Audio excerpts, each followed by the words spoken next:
Hey everyone, so in this video I'm just going to quickly go over what's happening in the recording of the track, some of the harmonies, some of the doubles, and how they all fit together to create the recording. So this is my Ableton screen right here. I use Ableton to record all my solos. So in the yellow here is the actual recording of the song. And then that transitions over to the karaoke version of the song, which I just got off of YouTube.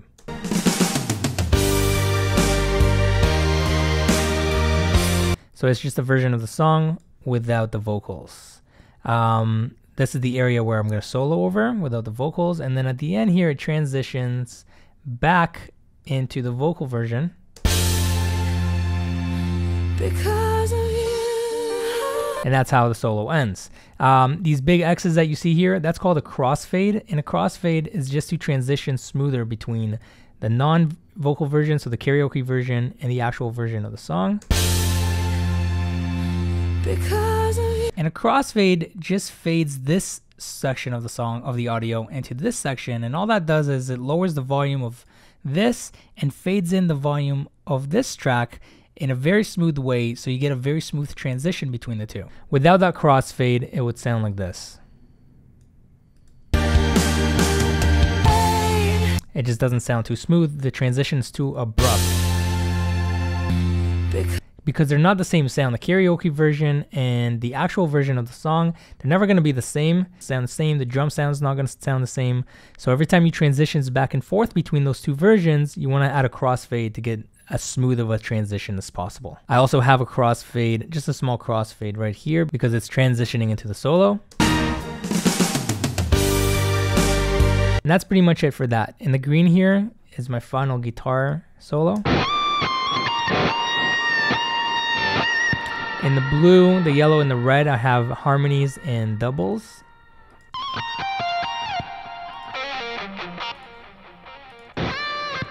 We'll talk about in a second. And then here in the white or light blue color, that's just a reverse going into these bends, which we'll talk about in a second. The top track right here, this is where I write my solo. So when I write the solo and I try out different ideas, I write it out in parts. I don't record the entire thing at once. I just write it out in parts. And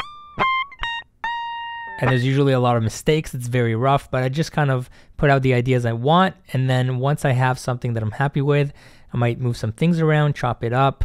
And once I get it to where I like it, I'll relearn it. I'll add different nuances and make it sound exactly how I want. And then I'll use that to re-record the final version on video at the end. Now this is the full track right here. Sometimes what I'll do if there's mistakes, if there's small mistakes like a bend was a bit off or a note sounded a little bit weird, I might go in and just fix it. So I might just chop up like the little sounds over here and I might go in and fix it just so it sounds perfect in the actual recording. And I might add some crossfades as well just to make it all sound smooth. So the first thing you're gonna notice when you hear this is I have a lower octave double at the beginning, and that's this track right here in yellow.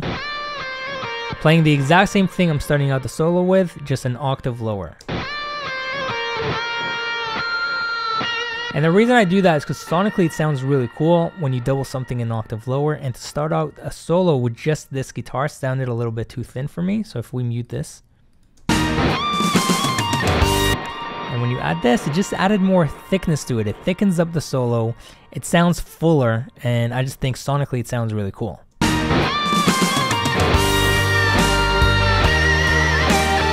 When I record this takes me a while to record the doubles because I try to get everything exact. If you zoom in, you can see it almost lines up perfect. So I try to get it as close to the timing and the way I bend, the way I add vibrato in the actual recording. I try to mimic that almost exact, just an octave lower, which takes a while.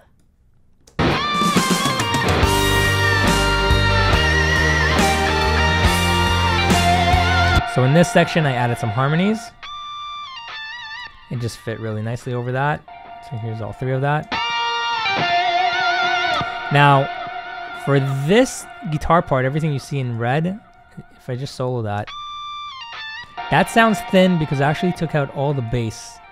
Yeah, so I took out the low end from the guitar track, so it wouldn't clash. I already have this guitar playing and this guitar playing, so too much low end will just muddy up the track, so I completely took that out of this. I just wanted the high notes for that, the high frequencies.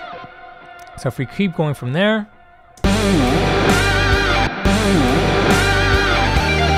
I have a bunch of bends here. Now, I do that a lot every time I have a big bend in the middle of a solo that I hold for quite a while and is very emphasized. I want to accent that as much as possible, so what I'll do is I'll just stack on harmonies on top of that bend. So that's what I did here. Here's the first harmony. Second. I think that's just an octave lower. Yeah. And then we have this as well. Put those all together. And you get a really nice sound out of it. And you get a really nice sound out of that. Now, what I did here in this little section is I added a reverse sound going into that. So altogether that sounds like this. And it just sets up that bend really nicely. It adds more power to it. It adds movement coming into that bend, and I just think it sounds really, really cool. I'll do this a lot.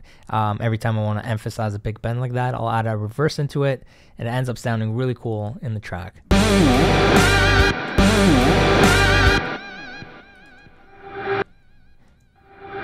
And it's very easy to do. I can recreate it right now. So I'm going to open up a new track. I'm going to click resampling here. So resampling is going to record any audio that comes out of Ableton. And I'm going to solo the bends that I want. And I'm just going to record this track for 1 second just on that bend. And that's it. I'm going to take off a little part. Let's solo what we have here. So now I have just those bends. What I'm going to do now is I'm going to make another track and once again resample this track, but I'm going to add a lot of reverb to it. I'm going to add full reverb all the way up. So now the bend sounds like this. It has a long tail. So I'm going to record that onto this track right here, track number 4. Oops. Until there's no more sound, and we can go ahead and delete that one. So now we just have this. Let's turn that up. And what I'm going to do is I'm going to double click that, go all the way down here, click REV, which stands for reverse, and now we have this. But that's way too long, and we also don't want the actual bend in there. So I'm going to cut that back just so we get the reverse. And I'm going to click here. You see number 2 here? So if I click this, this will lengthen the track. And if I click the one next to it, it'll shorten the track. So that's what I'm going to do is I'm going to shorten this once.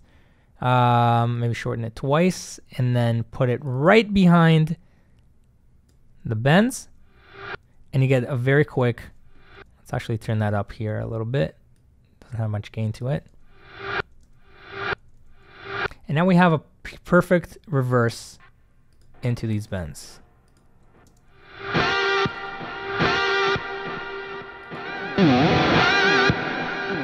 And that's just what I did here. The only reason this sounds a bit different is because I used a different reverb than the one we're doing here, so this sounds a little bit weak. But it still works, it still sounds pretty good. This one just sounds fuller. Okay, so let's delete that. And let's keep going here. So if we keep going, so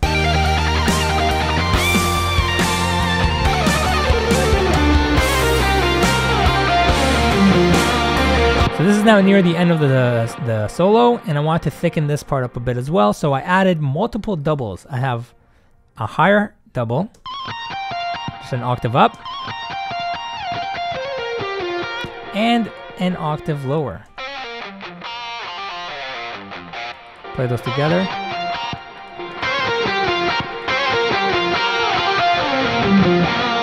And it ends up sounding really, really cool. I end up taking in this section, I took out the lower octave and just kept the higher octave. And then for this long run, I took them all out. And then at the end, to finish off the solo, you also want to add something there to emphasize the ending. So I have harmonies.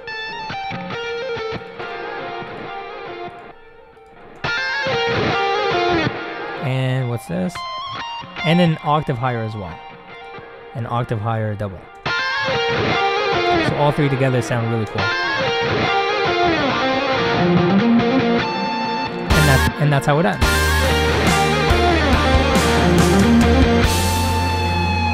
So that's what I'm doing in terms of harmonies and doubles. Now let's talk about a little bit about the actual track here.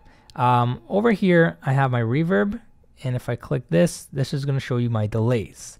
You're going to notice that at the end there I added a ton of reverb, slowly moving up, coming in on that last bend, or sorry, I think that was a pinch harmonic that I'm bringing down with the whammy bar.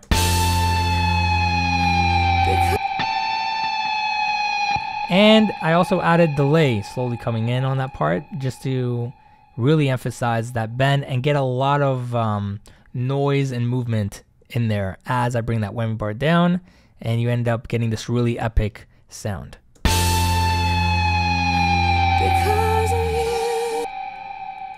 Okay, now if we look throughout the track, do I have any reverb? No. Okay, but if we look at my delays, you're going to notice throughout the solo, there's certain parts where I add delays and then I take it out. Add delays, take it out, add delays. Usually on bends, I'm always going to add a delay and sometimes a little bit more reverb just to make it sound more soaring.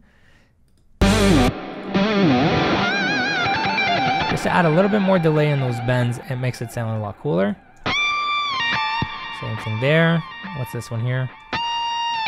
Every time I hold a note, I'm going to add more delay. And what's this section? Okay, these are just 3 bends over and over and over, so I want that delay and reverb to really push that out. So what I'll do is after I'll record is I'll go through the solo and find all these sections that I think need to be emphasized, and I'll just turn up the delay a little bit. Not too much. If you overdo it, it'll sound weird. That's way too much, right? So I'll just do it a little bit. And I'll just find section, again, you don't want to overdo this, but you just want to find sections where it'll help serve the song and lift the song up a little bit. And that's what I do here. I'll do that a lot in all my solos. I'll go back and add maybe extra reverb or extra delay in all these little sections.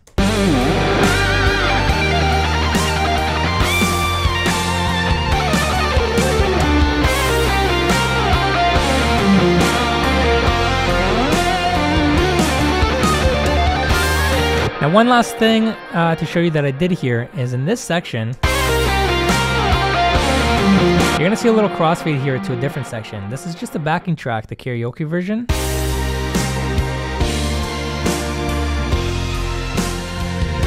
But I transferred it over here to a different part of the karaoke version because if we were to keep this going as it were supposed to be, the string section is playing a chromatic line that would clash with my solo. Listen to this. You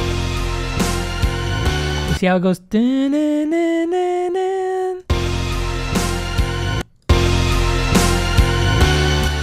So that would clash with my melody that I'm playing on top of here. So I didn't want that. So what I did is I brought in this section. Let's go back to the fades. I brought in this section, which if we bring that up, that's just a section from earlier. And instead of having this part continue with the string section going and getting to that note that would clash with my melody, I just added a crossfade and faded that into this section, which I just took from somewhere here at the beginning of the karaoke version. And again, if I don't add the transition there, if I don't add the crossfade, it'll just sound really rough. That sounds really weird. So you add the transition in there, and it ends up transitioning really, really smoothly. And that's it. And then I had to transition back to the end of the karaoke version as well. I couldn't keep this going because if I kept this going, this would be too long, and I need to end the solo. So once again, this transitions over back to the normal version of the karaoke. And that's it. That's all there is to it, really.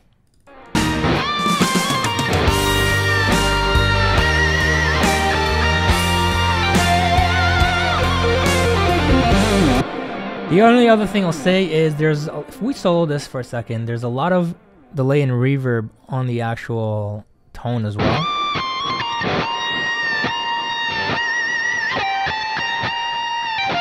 And on its own, that sounds like way too much. I would never just play with so much reverb and so much delay like this. But within the track, it actually works really well. It fills up all that space and it sounds nice, and it doesn't sound like too much. You can hear every single note. You'll know you're overdoing it when you don't have note clarity anymore. But as long as you have no clarity and you can still hear every single note within the solo, then you can push the reverb and the delay a little bit if you want to achieve an epic sound.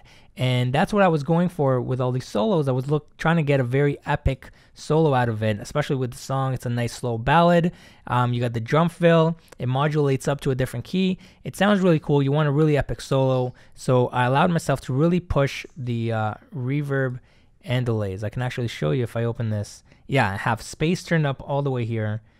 Time, delay, it's really, really high. This is really high. Same thing with the dry and wetness here on my delays and the feedback. This is a lot of reverb and delay that I probably wouldn't be playing with normally, but in this circumstance in the solo, it worked really well. You can hear every single note fine.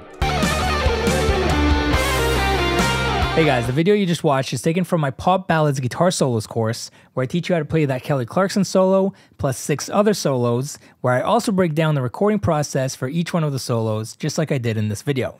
If you're interested in learning more about this course, just click the link in the description for more info.